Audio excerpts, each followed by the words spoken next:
یو ملګری دا تپوس کړی دی وای حدیث کې دا راغلی دی دا صحیح دی کنه چې چا د ماخام او د سارمون وروسته دا وزل ویلې اللهم اجرني من النار نو الله به د جهنم نه د اور نه بچ کی. دا روایت چې دی د مسلم احمد کې دی خو شیخ البانی رحمت الله علیه د سلسله الاحاديث ضعیفه کې وای دا روایت په ټولو سندونو باندې دا ضعیف دی. البته د یو حدیث شته دی چې سړی دریو ځل د سارمون وروسته وای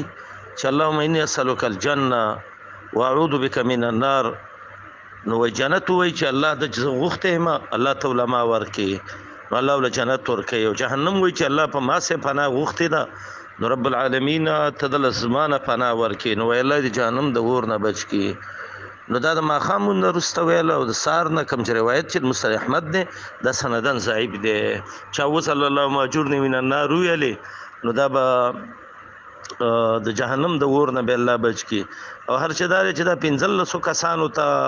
شیر کا وره کوله دا څه دروغ دي چا ویلي دي.